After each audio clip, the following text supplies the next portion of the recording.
Is there more Prosecco? There's none. We finished it? We need the drink, Jacob. Yeah, we need the drink. Yeah, you need a drink. It's on the way, though. I don't know how you thought one bottle was sufficient. All right. 5 grown men and 1 bottle of Prosecco.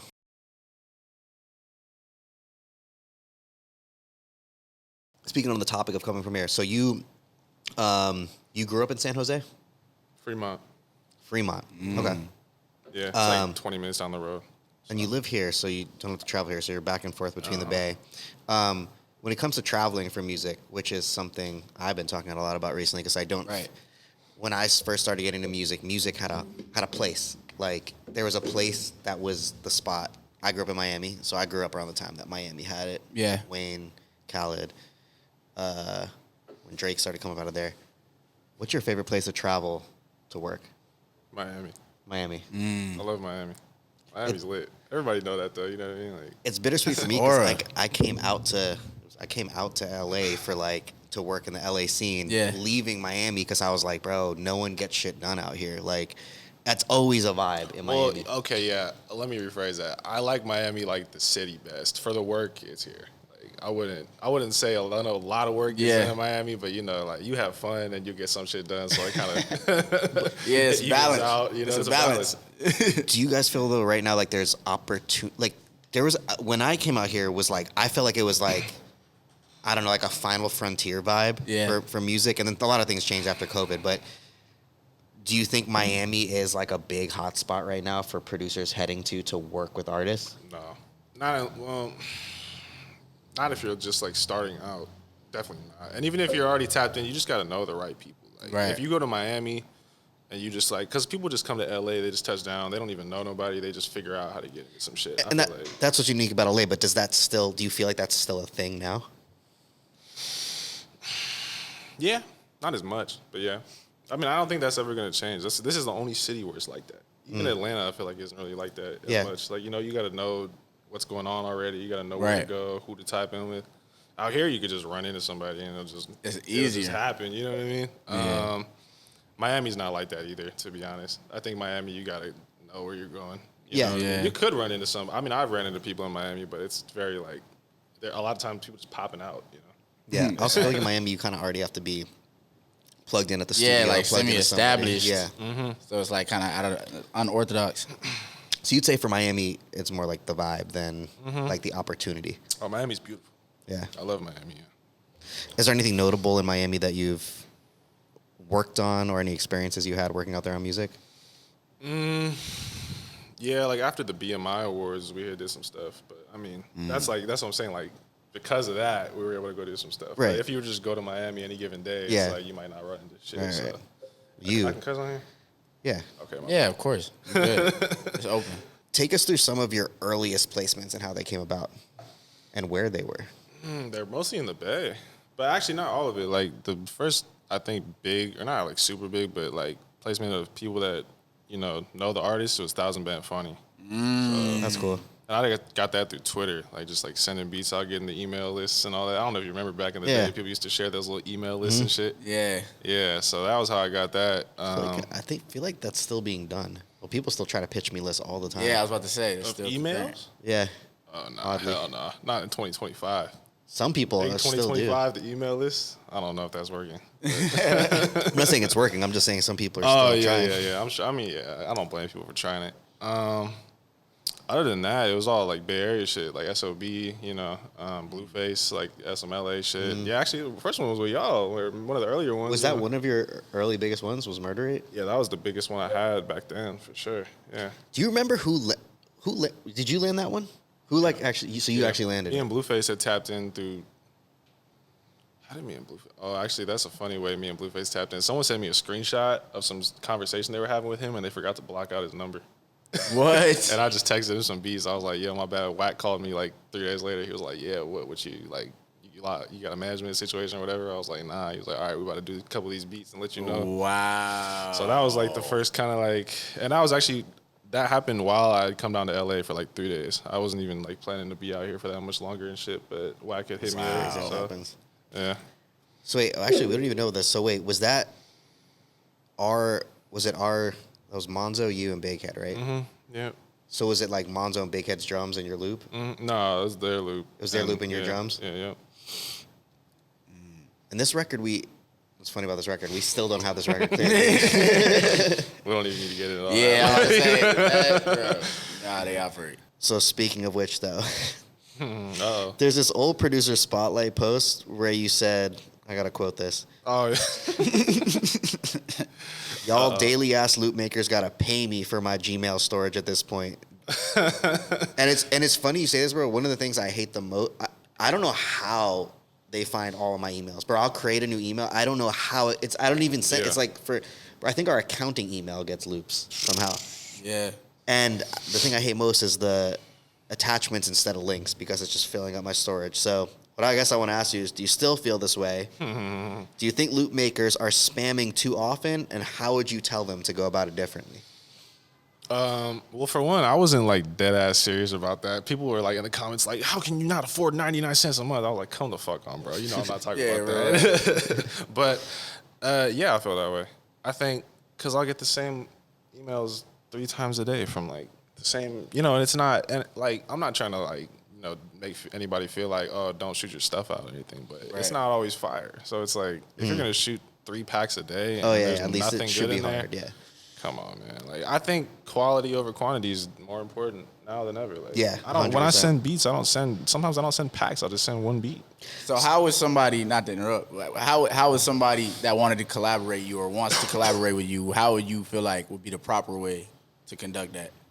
For you personally, would it be via DMs? Would it be email? How do you feel like? I mean, now what I have people do is just send me videos of the loops in my DM, like screen record it and send me it. Send like 3. If you got some hits, like you send 3, there's 2 good ones in there. You can keep sending them. I'll give you my email, or even my number. I like getting loops to my number. Like, right. Because it's easy. You just, you have a Mac, you click the iCloud, iMessage shit, it just comes up. You can load it right up. People text them to you. You know what I mean? Send them back, whatever the case might be. It's the sifting issue right now that we don't have time, bro. And I think people think that people have more time than it's really reality. Especially you may have some fire shit and send it in a 15 pack, and it's like, am I really gonna dive into each of these 15? Yeah, but then really it's find that one? times 10 people or something that Dead are sending to ass, you also. bro. And if you send them every day, it's like if you got 2 packs with nothing that I picked in 2 days, I'm liable to never open that shit again. You know what I mean? And that's not to say like, you shouldn't be consistent. It's just like send 3. Would you ever tell someone like, hey, look, I listened through your stuff. You've been sending me consistently, but it hit me back. Like, stop sending me these until when you get it to this point, then send me consistently. I've told people that before. And I think that's a good thing to hear. I've had to hear that. Like, your beat's not it right now. Like, send them when they're ready. That's what helped me get better. Yeah, making music. Because it's like, I think some people come into this shit and they have this like over, zealous like confidence. Like, nah, nobody can fuck with me no matter what. Well, I mean, no, people can fuck with you. Actually, actually, you know what I mean. So it's like you need to really make sure your shit's at a certain bar of quality before you just start shooting it out every which way. I used to do that too. I send beats out and I wouldn't hear back. I'd be like, damn, like why nobody fuck with me? Well, I wasn't ready. Yeah, you know what I mean. And you have to get to that point. I think that's a confusion that's taught to us is like, or something that no one figures out or how to figure it out, especially in music where there's like no rules, is balancing, being confident versus having too much ego and when to have the confidence and when to have the ego and be that way. And I know that you're saying when someone spams you every single day, but I do know certain producers that like the only way, like they don't even open their stuff until they're in the studio. Yeah. So they're not, there's some producers that are not cooking all week long and they get in the studio with the artist so that loop, and they need loops. Yeah. And if you weren't spamming them every single day, there was no chance. There's no chance. Yeah. So like that producer gets into the studio, pulls out their laptop, and just boom, whatever happened to be there, they're just gonna cook up on what's right there. And if it wasn't for that spam, see, like I feel you, and then I also know I have guys signed to me that if someone wasn't spamming them with loops, they wouldn't see it. They wouldn't even see it until that exact moment in time. I feel it. It's a weird give and take. It's, you know what I mean? And even segueing onto that, like to be just curiosity wise, like what is even in that, do you have those through that process of people that have spammed you or sent you, have you found a core where you're like, okay, this is the go-to of people? And then how do you sift to where you like, oh, I may want to collaborate with this person or add them into what I already have going on? How do you kind of decipher that?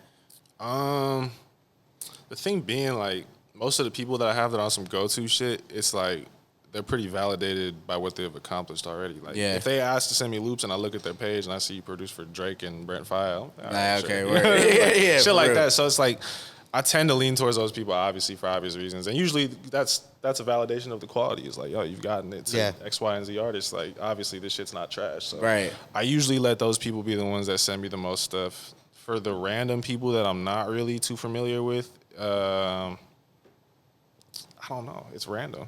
Yeah. It could be I found it in the email. Like, I do sometimes sift through the email, but like, if I got to go through 20 loops and I don't find shit, I just be pissed off. Right, exactly. Because I'm trying to keep the creative flow going. Like, and I make melodies too. So like, if I'm really not able to find nothing, I'll just sit there. Granted, it's gonna take a little longer, but I'll just do it myself.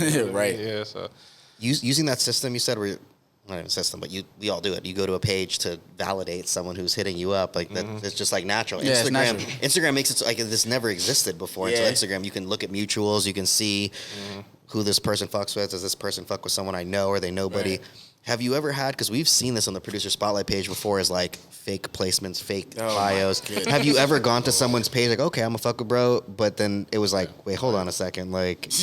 yeah, there's a few of them. I mean, and but I think word gets around. That's the thing. Yeah. Right. Like, you know what I mean? Always Like, travels. you can ask, like, I'll look at somebody's shit, and it's also like, some people make it way too obvious it's fake. Like, oh yeah, new Taylor Swift, Selena Gomez, Dua Lipa produced by me. I'm like, what? Bro, Like, and you don't type beat this shit. And you're like, bro.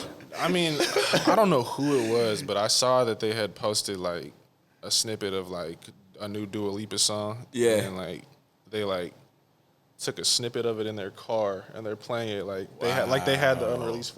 I'm just like, for one, this sounds like AI. It probably was AI. real You know rap. what I mean? Like they were just trying to like flex. Like that was some real shit. But two, like if you really had a Dua Lipa record, you were not posting your own snippet of it from your It's car. like just like the luckiest, most talented random person. Yeah, Right. just like shit like that is just like so like unbelievably like not believable. I'm just like, come on, if you were gonna fake it, you could do it better than this. So your most funniest situation was a Dua Lipa. Who was it?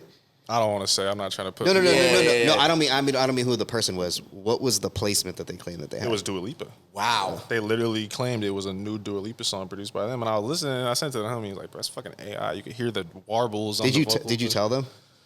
The person? Yeah. I mean, bro. Yeah, it's like nothing to even talk about. There's nothing to talk about. That was very. That was not like, oh, they got misled by somebody. That was very like intentionally like, yeah, I'm capping about this shit. So like, I was just like, I'm good on that. Now that would have been fire as an idea if it was a hard ass song If that you was passed created it- AI and you was pitching yourself as a producer through an AI record, but it was actually crazy. That kind of could be a cold ass idea. I just wonder if producers work their way to an actual successful, like fake it till you make it true situation like that using AI. If that's for happened sure. before. Not even AI, just blatantly saying they're on some shit that just they're not on. saying, Yeah. I've No, seen it happen. I've personally seen it happen. yeah, Yeah. it works. I'm sure we're probably talking about some of the same people. I'm sure. Right, right. For real, no I've cap. seen that magic. Sometimes, I mean, it also depends on who you are, what your catalog is. But I think there's a lot of producers that have that record that defines them, and I feel like for you it'd be RAPSTAR, right? Mm-hmm. Yeah. So how did that song come about? Clubhouse. Clubhouse. During the pandemic. Clubhouse. That was an interesting time. Yeah, I met Iron on Clubhouse. And Yeah. I mean, I've said, I've told people this some of the Yeah, time, I know. but, This is the story. Yeah, but I think the moral of the story with that being like, never be afraid to shoot your shot when it's not mad awkward. Because it's like me and Iron are just in the Clubhouse room. I don't know him, but I'm like, oh, he's from the Bay. I know that. So I'm like, yo, my boy. Like, chopping it up with him. And like, I got handed to him. The first thing he ever asked me about, you want to try this beat out? I was like, yeah, for sure. It's like, Wow. we didn't even have like an introductory conversation. So your relationship started purely off of a chat in Clubhouse. Yeah. Everyone's confidence in there was so cool at the Yeah, it Clubhouse was- time. yeah, like it you was could a just talk vibe. to. Yeah. It was a cool time to be It was able to open. reach out to anyone. It was Yeah. open. Yeah, it was open. I didn't fuck with Clubhouse that much, but I got into a couple different chats. I remember like room rating, like Yeah, so that was- much. Like dudes were like Yo. just ganging up on rooms and just For real. taking It was shit ridiculous, over. That was Yeah. a time, bro. It was definitely pretty fried, but at the same time, I fucked with it. And like, also, I think, like, because I think a lot of producers are introverts, you know what I mean? Me included. Yeah. I have like terrible social anxiety. Like 4 years ago, I would never be able to do half the shit that I did or that I do now. You know what I mean? You Yeah. can be on this podcast. Like, it's like, you be all like, just, you don't really be anxious about nothing in particular. It's just like a kind of Yeah. like, and I feel like with producers, that's like a common theme I've heard. You know what I mean? Like they feel like they're not super outgoing or whatever the case might be. And I think like you just got to kind of power through it however way you can. That's a really good point that you bring up, because I feel like the reason, first of all, I feel like it's in every single person's desire at some point in their life. They want to seek out some form of fame or celebrity to be accepted or liked, whether, and I think artistry was probably what it was. I'm going to be an actor, I'm going to be an artist. But I think, like you're saying, like if you have social anxiety, it's very difficult to even conceive pursuing any of those things. But production allows you to get some status, and you could be behind the scenes. You don't really have to deal with people. But that's the thing, you do. You do. But but what you're saying now is being a producer through getting awards and having to like get on stage and accept awards and talk. Eventually, it helps build your character and your persona and gets you out of that fear that you had. And that might actually be one of the best things you get out of being a producer. Is like coming out of your shell, probably. And plus, brought the branding of it. Like, bro, you want to get more work. It's like you could do a lot of things and have a lot of accomplishments, but it's like if people don't know, then they don't know. Yeah. So it's like, why would I? Just like you said, a person could have 20 Grammys.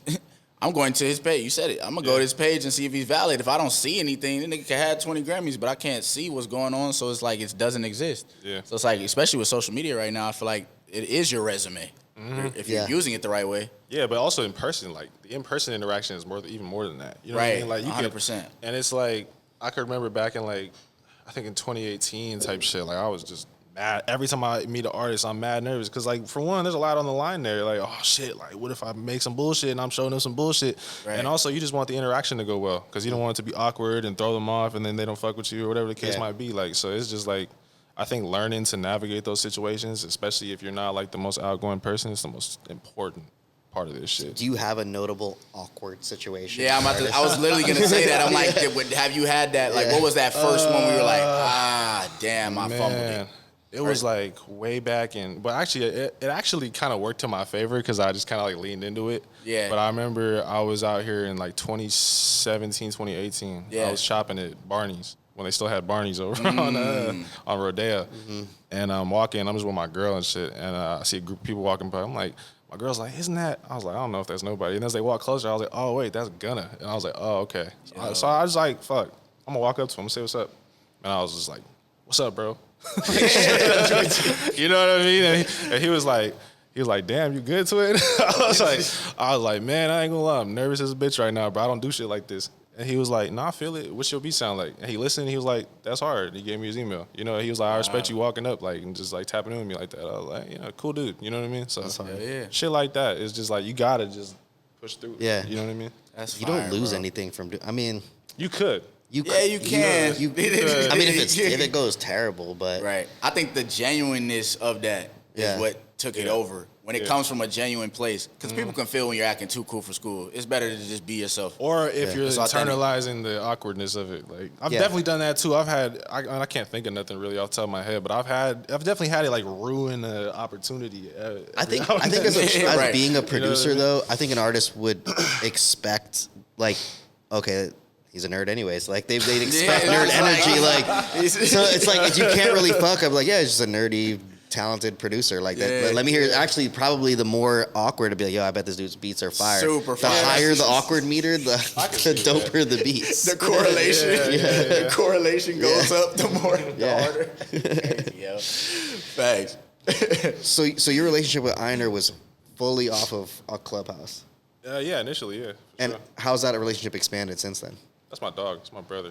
I mean, he's the only person I could ever say that really like put me on to some shit like that changed my life. So it's like, it's my dog. I talk to him every day almost. Like that's fire. We just got the new shit with Wayne together. So fire. And how did that? And he reached out to you for that? No, that was like way after we had been working by that point. No. I mean, like, so on the Wayne situation, did he reach out to you to collaborate with you? Oh no. We did that song. It was actually a Big X song. We did it in 2022.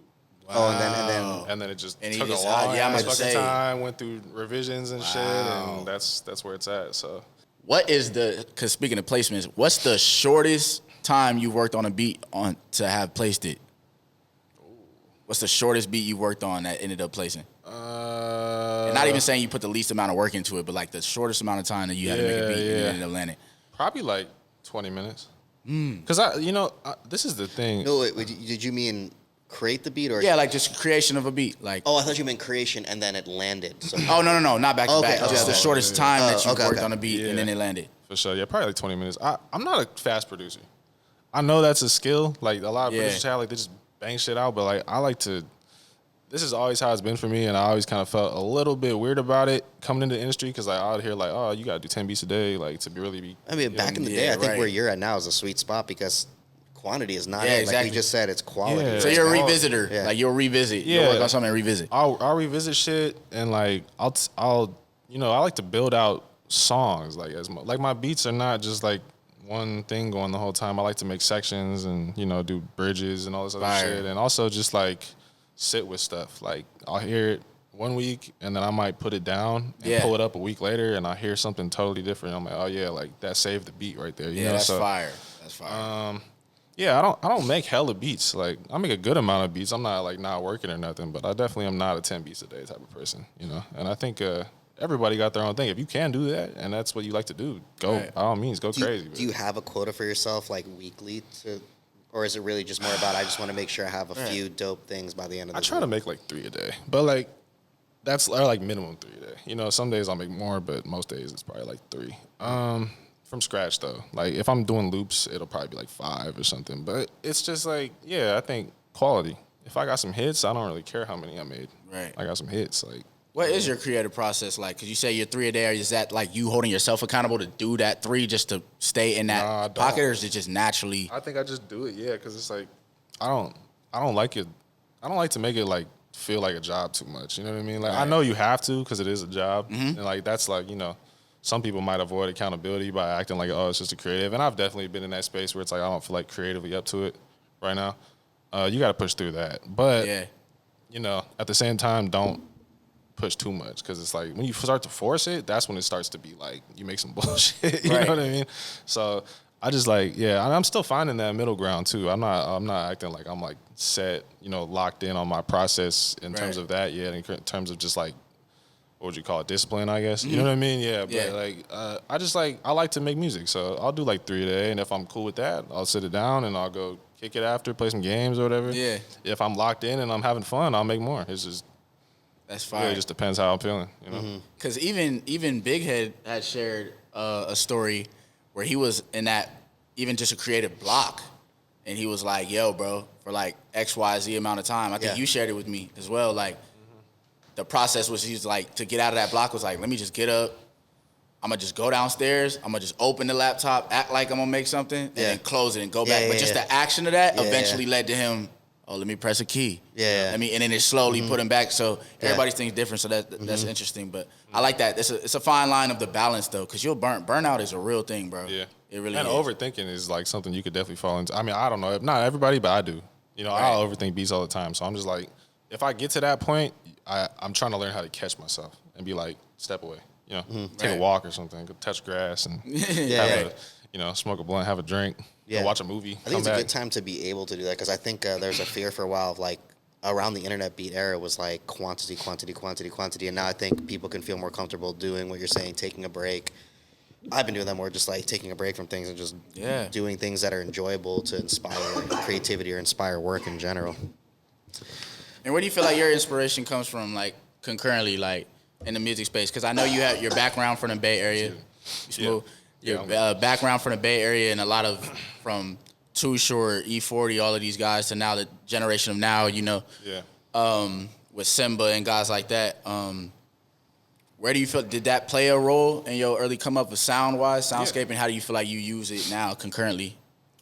Well, I grew up like really in like the prime, like I was in high school when like SOB and Lil Yase and them were popping. I don't know, like Lil Yase and Yada and all that. So Absolutely. It's like, that was like the new wave of the Bay, and like that shit was booming. We just grew up all like in it, like every party you go to, all they're playing is like SOB, Yada, Benny, Nefta Pharaoh. You know what I mean? Like people like that. So it's like, that was hugely influential just on me wanting to make music because it felt like we were living through like a moment in history. You know what I mean? I'm like, damn, this is something I like want to be a part of. Like, sonically, it was just like something different for everybody. There's a lot of energy in it. Everybody's young, so we're outside partying and shit. You know what I mean? We're just like skating, whatever, just living. And like that was the soundtrack. And I was like, I would love to create the soundtrack for myself and for other people to just live life to. You know, the Bay sound, like I've strayed away from it. Yeah, admittedly, you know what I mean? Because I feel like it's definitely got a ceiling. Right. And you know, a passion project of mine that I want to work on, you know, not now, but later, is just bringing that to a new level somehow. You know what I mean? And I've heard people do it. I'm not saying no one does that. You're saying like commercialize the sound more so it could, it could live more. Right. Yeah, not even commercialize it. Like just like make it more like, just like take it up a notch. Because I think it kind of sat in a space like it sounds pretty samey, you know, for the past like 10 years. And it's like, you know, people in the Bay, and I've had conversations with people because, you know, they're proud of where they're from, and I am too. Right. Like, I'm not trying to make it seem like the Bay not on nothing or nothing, but at the end of the day, it's definitely kind of like stuck in a period of time, to a certain extent. Fair. And I think, you know, there's a way to expound on that. And I think because people are comfortable, and also because people just like what's there already, they're not really inclined to do that as much. Do you have a vision to make? Because I've always been super interested in the bass sound, but I've always felt the same way. It has a ceiling. It can only appeal to so many people. Do you see a way that you could make it appeal to more people? Yeah. Have you worked on things? Yeah, a little bit. I mean, yeah. There's actually, you know, Jordan Adetunji, right? I do. Yeah. Yes. Kehlani and all that. So he had a record on his last project called Too Many Women with KWN.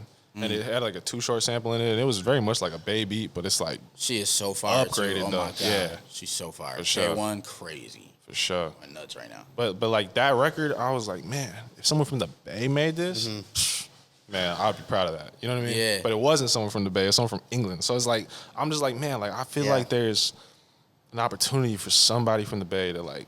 Would you do that with? Would you invest that energy into like building an artist that you're interested in that maybe isn't that big yet, or is there someone specifically you're like, I have this idea for the sound and I want to place it with this artist?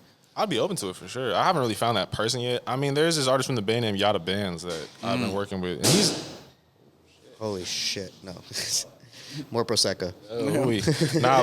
What's bottles on the way, baby. Bottles on the way, baby. Hey, bottles on the way. We got bottle service on the way. Hey, bottle service podcast. On the way.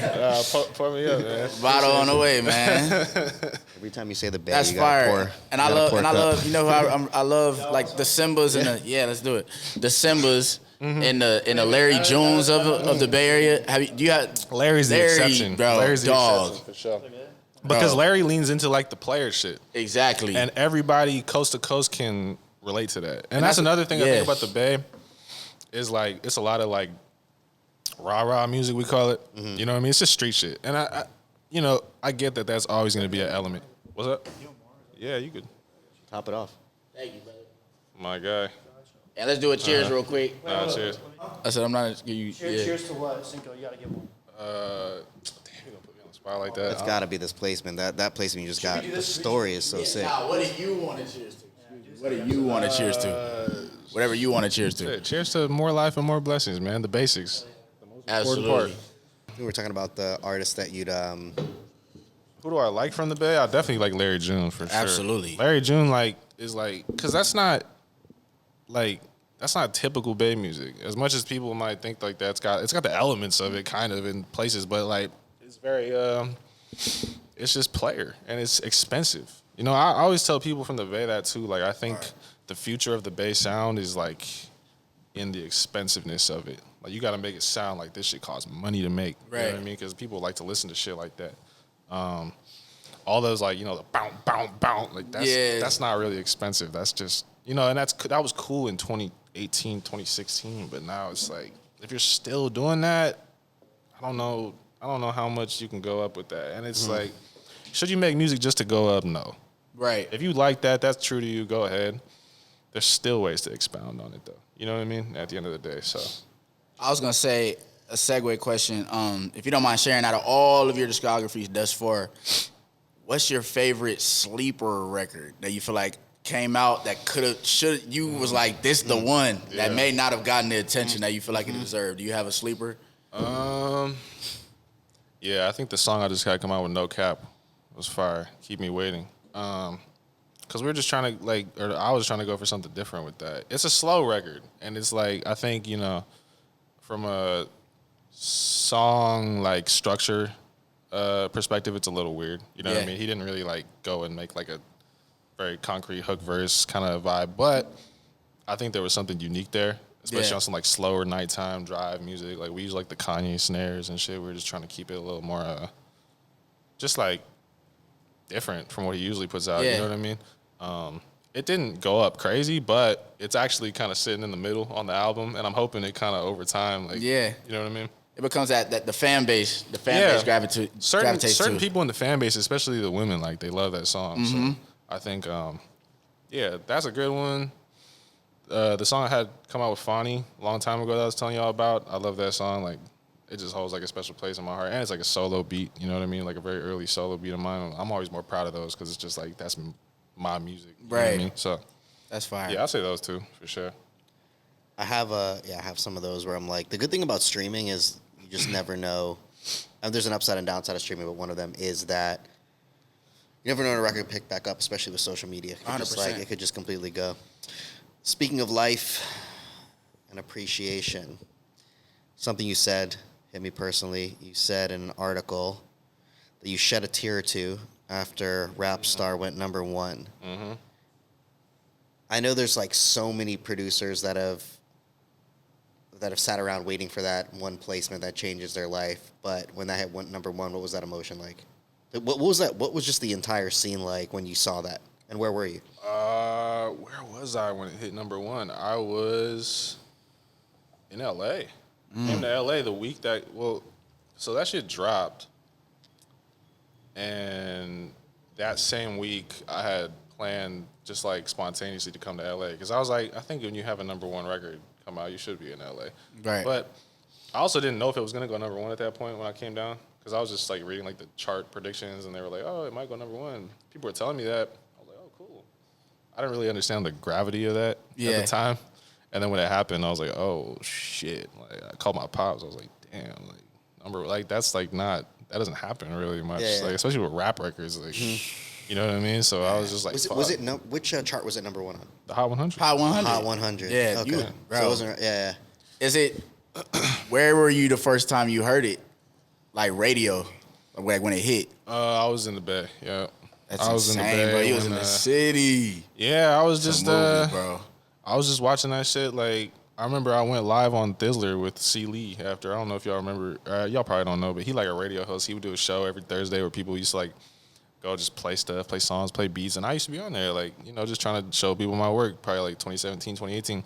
I went on there. I played RAPSTAR. I was like, oh, damn. That's crazy. Like, this shit is actually like going up. Like, they like, they had like made a whole highlight of it and shit. I was just like, damn, like, this is bigger than I think it is, isn't it? Because I wasn't really aware. I was just like, oh, it's a Polo G song. That's fire. Shit was like the one, though. Yeah. You know what I mean? So I was just like, fuck. No, that was the one. Mm-hmm. Beyond, literally and figuratively, the one. It definitely defined like that year for sure. Like, you think of that song. Where was it? What was the creation of it, of the record, and where were you at mentally? You feel like when you made that, what was it? Was it something you overthought when you created it? Was it something? Did you knew when you made it though? Like, did you have that feeling, or was it kind of like whatever happens, happens? Oh, I remember Einer sent me it because at the time it was just there was no song. It was just that ukulele video on YouTube. It was like acoustic version, and I was like, I didn't even really make trap beat, or I didn't really make any other beats other than West Coast beats at that point because I was so locked in the Bay and just on like, I was working with Blueface. I had some shit with Shoreline Mafia. I was just like, oh, this is where I'm going right now. And then that opportunity came. I was like, damn, like I gotta give this a shot.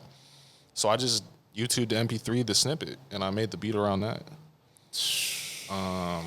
And I did I did a couple like renditions of it. Like I had added a bunch of shit at first, and I was like, this might be too much. You know what I mean? Yeah. So I kind of stripped it back, and this was what I'm still talking about just like going back to shit. Like, gave it an ear break. Came back in like an hour, and I was like, yeah, I should probably tone this down a little bit. I got it to a place where I like thought it was good enough. You know what I mean? Because I was definitely overthinking the fuck out of it. I'm like, oh, this is a big opportunity. I sent it to Einer. All he did was like it. Like, I was like, ah. Oh. Yeah, it's like, I was like, fuck, whatever. You know what I mean? Like, on to the next. And then, he probably called me like 2 months later. He was like, yo, got some shit, brother. And I was like, what? No fucking way. Like, I made it through. Like, okay. That emotion, amazing, bro. That reaction you just said where they just like it, dude. I have A&Rs that we send stuff to. I hate that send pack, get not even just like I listened, okay, cool, or just something, and then like 3 to 6 months later, hey, we got to clear this like right it's now. Like, where was that energy? I'm like, bro, like at least just tell me you open. There's something. Okay, cool, I heard it. Like, or no, you know what I think it is though? That is though, is the waiting of the validation of said individual that you're trying to get the record to then be like, bro, you got it. I feel like that's what it is. Validation is for sure part of it. For me, it's just like, I feel like since we were talking on the quantity topic, when you're just sending out so many, and at least knowing like, okay, are you at least opening the, like just at least just say you open them, or like skim through a couple. Like it's not even like, for me, it's less like, I know for so many people it's validation. Validation is a huge part of everything that we do, but for me, it's just like, just let me know you look, just like, you know. And in an ideal world, communication is key because you don't know, like, bro, I had a record recently. I gave it to one artist, and I was like, "Y'all using this?" They're like, "Nah, I gave it to someone else." And then now it's about to be on another album, and they go and drop this song uncleared, mind you. I'm like, now we gotta take it down. I'm not trying to do you like that, but like, come on, bro, you're gonna fuck up the motion somewhere else because you could have just told me like this was gonna come out. I'd be like, all right, you know. And that's actually kind of, I'm glad you tapped into that point because it goes into the relationship with artists for yourself. And just sharing with the community right now what's going on in music and just landing placements of how hard it can possibly be. You feel me? Losing records, you miss out on opportunity. For sure.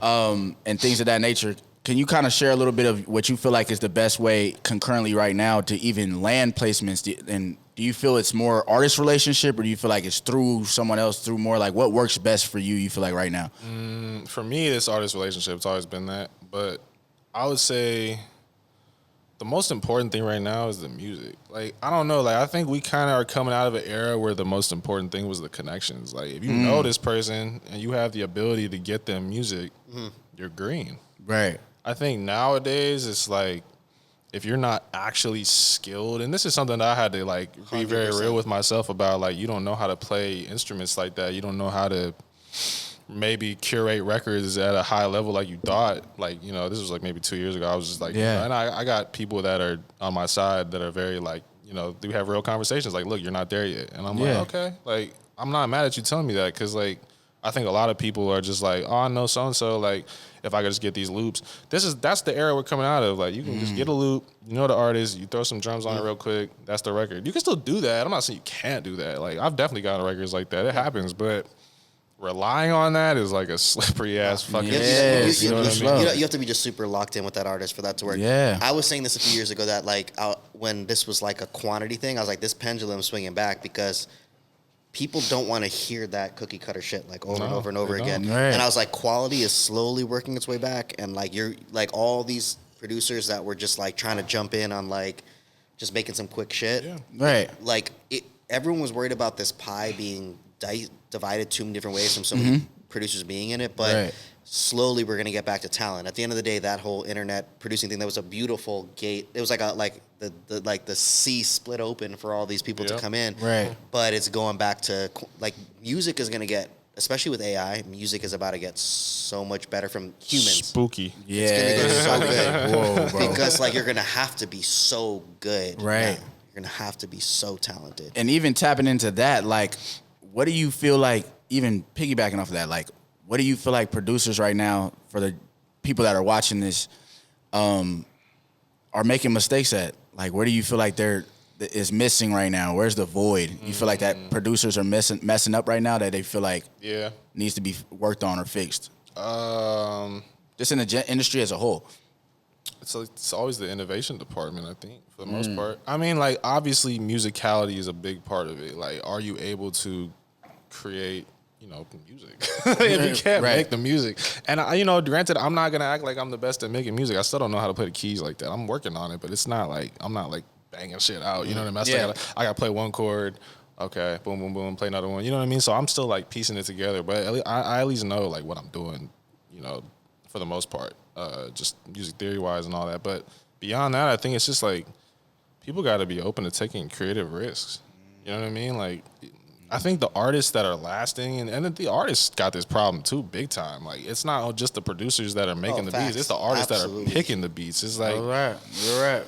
if you want to look at an artist that's lasting in this game for 10 plus years, like Tyler, the Creator, or Playboi Carti, even Travis Scott, Kanye, Drake, like they always kind of, I mean, there's obviously they have consistent elements, but they always, there's new eras, in every album that they drop. And it's like, there's definitely a distinction between this album and the last album. And it's like, I feel like some of these artists that came out in this like 2020, 2021 era, like they don't have that. It's the same ass shit every time. And it's like, the songs can be good, but it's like after a while, people are going to start tuning out. Exactly. And unless you kind of figure out the path forward, production-wise or song-wise, or maybe you got like Cardi got like the deep voice going. You know what I mean? Like, but that's that's the new era. Characters, yeah. I think that's where we start to move from the difference between. A lot of producers don't understand the difference between being a producer and a beat maker. And I think this is where we start to lean from like the beat maker world to like production, which is a true collaborative effort between the artist and the people involved in creating the music. And that's when there's longevity to an artist's career and creating a sound. Right. This is off topic a bit, but what's the award that you got? It was a BMI award that you got in Miami, right? BMI, yeah. So a lot of producers look forward to actually receiving plaques. So plaques is another topic I definitely want to get off on. But receiving an award in person, BMI award, what was that like? This is where that social anxiety shit comes back, man. I'm on stage, I'm drunk as fuck. I look out in the crowd, I see Pharrell, DJ Khaled. Like I was just like, yo. I was like, it's great to be here in front of all these talented people, and man, that shit was so like fucking insane to me. That shit fried me up. I was just drunk as fuck the whole time, cause like sometimes you just gotta like put the nerves to bed. Yeah, right. But cause like I think like being in front of those people on a stage, like you're the focus for a second. It's like, damn, this is kind of like larger than life. Like that's fucking Pharrell right there. Like I've looked up to that dude my entire life. I didn't talk to him, but it's like, damn, like this dude's watching me get an award right now. I'm like, whoa, like, you know what I mean? So just shit like that, I definitely wasn't prepared for. Like, I'd gone to like a variety event, and like I was walking out the bathroom, and I like almost bumped into Olivia Rodrigo on accident. Wow. And I was like, oh man. Like it's just, this is too much at points. Like I was just like, what the fuck am I even doing here? You know what I mean? What was the record you said earlier with it was Dua Lipa, and was it with Olivia Rodrigo? No. That'd have been irony. I was gonna say, I heard the record thing. I heard the AI one. The unreleased. Yeah, but just, the point being, like, I think just coming, like, being a kid in your bedroom making beats, and like, especially where I was at before RAPSTAR and after that, like, it was just like a lot. You know what I mean? Yeah. And I think I wasn't ready for all that shit, to be honest. Right. And it took me like, being in LA for 2 years post that and really realizing what I needed to do production wise, what did I need to do, and like how I pushed myself, what did I need to do musically, what did I need to do connections and building a community around, my craft and all that shit, and just knowing people out here and having shit to do. It's like you don't think about all that beforehand. Right. Trying to get into the game. You get there, it's like, oh shit. Like, you know what I mean? Yeah. I mean, if there's no one to guide you and you don't have like a lot of producers, first of all, it's different than being an artist. Like not every producer just has like management or someone to like guide them. You're just like figuring it out as you go along. So no one's there to tell you. 100%. And then also times change as you go along too. So I'm glad you spoke on that. Thank you for bringing that. Yeah, I'm glad you spoke on that, because I wanted to ask you, bro, like where did that leap of faith come? Like do you remember the day? Do you remember the time period where you were at where you're like, yo, like that leap of faith, you were like, yo, I'm going to do this shit. Like, taking that leap of faith. I'm going to go full time. I'll take it every day.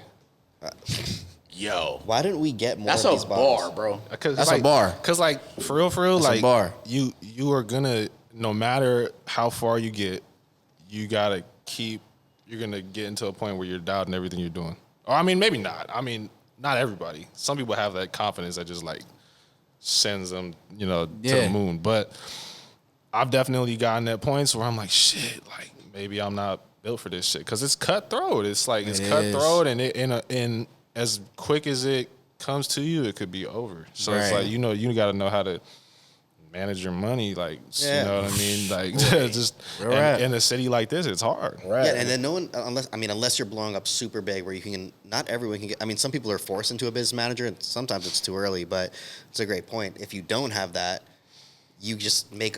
Right, you sleep on the fly. Dude, you learn really quickly how that BMI check goes. First quarter, second quarter, third quarter. Next year, first quarter, you're like, oh, wait, hold on. Yeah, you also learn quickly how much the IRS is taking out of your pocket. Uncle Sam. Uncle Sam doesn't play that game, Uncle bro. Sam is knocking. Because I thought I had a lot more money than I did. Because Uncle Sam hadn't taken it yet. Yeah. Right. You know what I mean? I went crazy, and then Uncle Sam took a chunk, and I was like, oh shit. This is real life. You know what I mean? So now I'm trying to really, like, live below my means and just be very... Or learn how to get creative with your business. And and it's just that too. Yeah. And I'm not good at that. And diversifying portfolio. Yeah, I still am very much on the, journey towards being good at diversifying 100% income and shit like that. Because there's, like, you're a brand at the end of the day. You can make money off of this many, many different ways. I've just always been focused on the music, which, in an ideal world, that would be the case.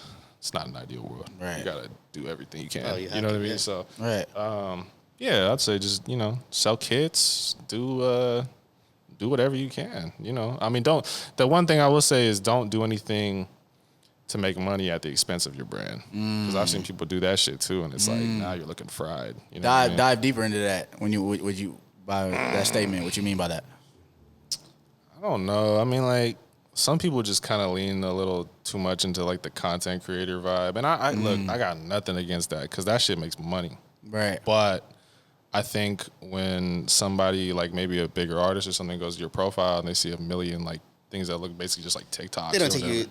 Don't take you seriously. They take you a little less serious, and it's like versus you almost move or like not move, but you like present like an artist yourself or like somebody that's like very much conscious of what they're putting out there. That's the tough part of being a producer is because it is hard enough to figure out how to make money, and that's an easy way to do it, and it gets some negative look. But now, in like times now, everyone's kind of just being way more accepting of it. Yeah. But I have producer friends that.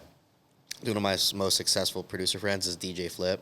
Yeah. And dude, he made a killing over the past few years with much fewer placements than I know dudes with 10x, 20x, 30x the placements he has. But he leaned into he got more money than them. He's leaned into the bag. Yeah, he leaned into it. He's got a formula and he's going crazy. Yeah. Like, with the it was dog. There was like bro, you couldn't go on any music platform post and not see the submission thing to come fly out for the. I remember when he was on that wave. At the end of the day, you gotta ask yourself. Gotta respect the hustle. Which is more worth it at the end. I want to run through some of these. You came to our Producer Spotlight Atlanta event. I remember. Did I ask you last minute? Jacob did. He was like, "Yo, someone's catting off. Can you pull up?" I was like, "Yeah, for sure." That was so sick. He filled that slot like last. Fire, minute. Bro. Bro, I remember. Okay, cool. I forgot who it was that I was talking to because I was supposed to sit down on it, and I was like, "You're gonna end up doing." Oh no, it was Josh. He took over for me. So you spoke on how one of your favorite parts of music is being able to go out and experience things. What are some of the things you like to do, or some favorite memories music has brought? Life experience in general. Music gave me the ability to travel way more than I would have otherwise. So that's something I value. Like, I don't think I would see half the things I've seen 100% if I haven't traveled for music, like even just in a working capacity or just based on the money I've made off it and the freedom you have to not have to clock in and get PTO and shit. Like that, right. You know what I mean? Like, so, and I try to use that as my inspiration, and also just like, living life. Like, I seen like a Bad Bunny interview, like, cause I think you can definitely get into a bad mental state being an entertainer or a musician or whatever, but at the end of the day, you don't have to lay tile or, be a garbage man. Like, so it's like, I try to just remind myself about that shit like that. I don't have to go to school. I don't have to go clock in. I don't have to get up early. I get up late as fuck sometimes. I stay up till like 6 a.m. making beats, wake up at 2 p.m. Like, that's fucked up. But like, if I want to do it, I can, you know what I mean? Right. So it's like, shit like that, I just think it's like, I try not to take it for granted. I try to appreciate it. You know what I mean? And blessing. Yeah. I had this talk with Big Ed when Pump first did his world tour and wanted to bring. So Big Ed and Pump weren't connected not that they weren't connected, they just hadn't like been as close for a little bit. got them reconnected. I think it was like in Miami, and he wanted to do this tour, but the money wasn't exactly what he wanted it to be. He's like, should I do the tour? And I'm like, bro, regular people don't get to see this world, the whole earth. 100%. And I was like, let's just put the money aside. Obviously, you got to get paid for doing this work, but like seeing the world is going to change. And this all came after he had gotten sober. And I was like, bro, you're going to get to see this world. You never know when you're going to get to see the world again. You wouldn't even know just in a regular job if you'd get to see this world.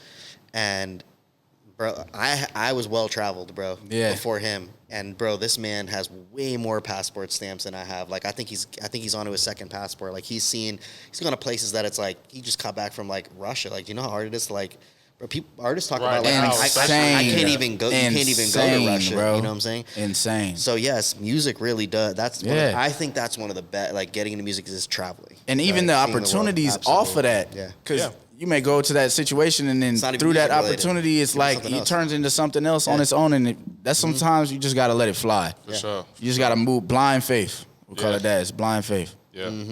That doesn't waver. That's fire, bro. Yeah, and you gotta be able to see like. How do I say it? Like blind faith. Like you got to be able to like. I think there's something happening even though I can't see it because most of this shit you don't see it. Like, you don't see it till it comes. You don't see 100%. Want to hit something controversial on the Carter 6 album. Your track was fire. Yeah. There's a lot of people were giving negative feedback on the production from the album in general. What do you feel like? Have you seen that? Like a lot of critics talking on the production. Peanuts to an elephant and all that. Yeah. How do I say this? I don't know. I think what comes to mind is like a lack of focus maybe on the production. And also like, there's like an absence of like Bangladesh and all them. I don't tell you the truth, I wasn't involved directly with your situation is a little unique. So my situation is unique. I have no fucking idea what happened with half of the shit that went on there. But I know if I was there, I would have went about it differently. Maybe. In terms of just like, cause there's high points on the album. I like the like Welcome to the Carter and 100%. Shit. Like I was like, okay, like, intro was fire too. Amazing. Yeah, the intro is pretty epic, and then like it goes into, excuse me, like the Peanuts to album. Honestly, I could see what they were going for with that. It's just it kind of didn't hit the mark. You know what I mean? Like there's a goofy subset of like production. Like even the Carter 5 had that song that what was that one with Swizz Beats? Do y'all remember? Uproar. Uproar, yeah. Yes. I could see that if it was a little bit better done, fall into that pocket. Yes. You know what I mean? But it just missed the mark. You know what I mean? And I think like shit just happens like that sometimes. But for you, does it? I'm super curious. Does it taint the experience of based on consumer feedback of even? Because, some people, like, everybody loves, like, I got a Wayne placement, or I got, you know what I'm saying? Yeah. Not saying you're that type of person. I'm saying in general, but, like, it's a natural conversation thing. Does it taint the experience from the feedback for you, or is it like, bro, my record's my record? I don't. Everybody else's thoughts of the album does not matter. Oh. Does it taint the speaking of the record? Fuck, no, I don't give a fuck. Well, for one, because I got one of the ones that people actually like. Yeah, that's what I'm saying. Two, I feel like when you bring it up, is it like, which one did you do? Well, because the thing being, like, if people, I definitely, like, if people don't like the record I made, I'd definitely be looking into it. Like, why didn't y'all like it? Yeah. But, like, not to, like, be all feeling bad about it, but I'm going to, like, take notes. Like, okay, maybe y'all didn't like this and that. People did that to RAPSTAR. They were like, oh, I don't like the piano you played. I was like, okay, I could have did better. But it went number one anyway. Yeah, right. But for the whole project, nah, I don't care. Like, all I care about is if that affects the streams. Yeah, right. You know, yeah, like that's money in our pocket. But yeah, other than that, nah, I don't really. I mean, me as a Wayne fan, I wish the reception was a little better. And I think also people hopped on any chance they had to bag on that project. Yeah, like, as soon as it came out, they were like, "Man, Wayne washed and this and that." I was like, nah. It's definitely not his best project, but I mean, like, y'all are just, I know a hate train when I see it. Yes. You know what I mean? And it's Facts. like, that was most definitely a hate train. So it's like, whatever, you know what I mean? Like, it's the Carter. It's a legendary series of albums. I'm just happy to be a part of it for sure. 100%. I feel like more people didn't even listen to the album as more as they read comments to then have their opinion of the album that they didn't even listen to it. Reality-wise, we are super pro Wayne on this side. Yeah. At least me personally, I am a diehard Wayne fan, and we all can admit as a community, you feel me, it was not up to the par that we may have wanted it, but we're not going to dismiss the fact that he is beyond iconic in reality-wise. It doesn't really matter. This does not taint any legacy. He's done too much legendary shit. He's 25 years in the game, man. Real rap. And to even be a part of that, bro, is you're a part of that legacy, bro. Yeah. It's stamped, bro. Legendary. Mind blowing. I used to listen to 6 foot, 7 foot in legendary, grade, bro. Like, you know, legendary. I can't be anything but happy about being a part of that. So 100%. And you got a top one on the album. So. Yeah, that's what I'm saying. You got the one. From what I've seen, especially just even reading comments, that was the number one people's favorite, one of their favorite records from the project, bro. Yeah, we charted on the Hot 100 with that too. So that was like the highest charting song. So I can't be, anything but grateful. Right. Sure. So, day to day, we talk about music, we talk about just making beats all day. But what is your day in the life? Because I think like producers try to mimic success and who they see being successful. So that, but their thought process is probably like, oh, this dude's probably just sits around, makes beats all day, or he has this rigid schedule for production. What is a day in the life of Synco like? It's chaotic because I don't have a good schedule. I got really bad ADHD. Same. So don't follow me. But I try to always prioritize the work, of course. And beyond the work, I try to prioritize going the fuck outside because you will get depressed staying in the house all day. Real rap. And I've been through that too. It's dark in there. But like, I'll try to like go around LA, take walks, this is a beautiful city, so I try to utilize it as much as I can. Like, and then I go back and make beats. Mostly at nighttime. I actually like working at night. I mean, I know most people like. Well, they say like people, so you have ADHD, ADD, and creativity in general usually comes out at night. So my best creativity comes like 8, 9 p.m. on. That's why. Yeah, on the dot. Like 10 o'clock, I'll have my dinner, lock in, and be there till. Could be 6 a.m. I don't know. I gotta stop doing that because when the sun comes up and you're going to bed, hours you going to bed when that'll the sun fuck come you out. up. The next day you wake up, you be like, oh. But yeah, that's usually what it looks like. Yeah. It's just like a combination of living and working. Is there anything outside of music in LA that you like to do? Yeah, I love to go eat, shop, walk around, go to the beach. Hike maybe. I don't hike as much as I should. I really need to do that more. Exercise is so important, man. Get in the gym. Yeah, I do the gym every day. Get in the gym. Everybody, if you're listening to this, get in the gym. Like 100%. Don't just do finger laptop reps. No. You got to run. I try to run a mile every night. I don't always do it, but Really? Yeah, that's fire. It's like 10 minutes, man. That's fire. That shit, because I was outside a lot. That's hard. And I was drinking, and I started getting a little belly. I was like, man, get the fuck out of here, bro. I'm not doing this shit. I'm not getting fat because I've had a high metabolism my whole life, and I was like, I'm 26, so it's it slows down a little bit. Yeah, I'm not getting fat. Fuck that. Real rap. Nah, health is the most important part. But I can't believe seeing, bro. I feel like Big Ed's been a big proponent of health, bro. This man went from Big Ed. Oh yeah, from drugs to Muay Thai. I feel like every producer should be That's the blueprint. Should just be doing martial arts. Yeah, like then they could make you get on the beat. Like, right. I'll beat your ass if you don't get on the beat. Flip the script on, bro. Real rap. For real. Bro, outside of music though, because I think this is so important now. Diversifying is so important because there's so many producers that made like in the internet beat sale days and easy placement days. You could, in the first 2-3 years of that, you could make some really good money. But now, the pie's getting split so many different ways. And like we were just talking about, like some people have to figure out, like, am I going to do the social media thing? Am I just going to lock down on placements? But if I lock down on placements, I have to keep a certain image so that the artist doesn't, like you were saying, look at me a certain type of way. Outside of music or in conjunction with music, do you have any other ventures that tie into music? Or is there any other plans that you have? I have some little investments here and there, but honestly, like I said earlier, I haven't been too, in all honesty, really followed up on that in a way that I should. Because like I said, I got really bad ADHD, so diverting your focus kind of like is really hard for me.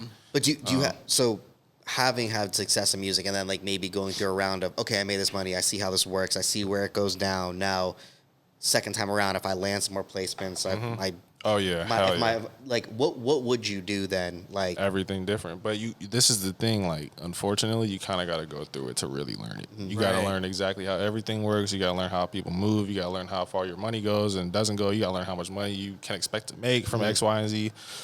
Because, I think people think they get into this shit, they get a hit, and they're rich. Like, no. No, bro. No, bro. You spend too much money and you go Nobu a few times, you're going to be fucked. Right. Right. I did it. I definitely did it. I was looking at the tab. I was like, oh, wow, that's crazy. Like, you know what I mean? So it's just a matter of, like, knowing where you're at. You're not going to get, like, I agree, like, one song can change your life, but one song is not going to, like, set you for life. Though. I think people have that kind of, like, mentality. That's the perfect wording that producers need to hear. Like, a song can change your life, but that doesn't mean it's going to set you for life. That's a perfect way to word it. Yeah. Because I have producers signing to me that, like, I got this song. Like, I have one producer who stands out to me probably. Yeah. And, like, we'll have this one song, and I'm like, yeah, the song is the number one on the charts, but bro, you have 5% of it, 10% of it. Like, Gucci Gang. We have this Gucci Gang song. It's like one of the rare billion view videos, and I'm like, that's not paying everybody for life whatsoever, and that's one of the biggest songs that we have. So that's something like producers definitely need to learn. Like, you could land a record, right? And like you said, it could change your life, but it doesn't mean it's going to set you for life. It can. I feel like the only way it can set you up for life. You got Mariah Carey's Christmas. Right. Yeah, facts. Or Thriller. But them seasonal songs. But the only way outside of that, of course, that it can't, I feel like it can set you up is using that moment to then exactly what we're talking about now. It's diversifying. Like every artist, like we can go down a rabbit hole from Wayne to Drake. It was that song that privied you to an audience that then allowed you to get more opportunities to do this. And that's where you get set up for life. Yeah, absolutely. Using that to then diversify. Yeah. That's the only way it can set you up. It goes back to the main point. So, 100%. That was a great quote, though. That's facts for sure. And people got to understand that. I feel like a lot of creatives, especially because so many people are just trying to even get in the game, get their foot in the door, that they just believe as soon as I get that one placement, my life is no, bro. You're supposed to use that as a catalyst to then set yourself up. I was going to ask one more question before we close. Yeah. This, if you allow me to be the final. Yeah, go. What would be one thing that you know now that you would tell your younger self that would save you a lot of time to get to just where you are right now? Oh, shit. On the production side, learn the instruments. And on the business side, these people are all very transactional.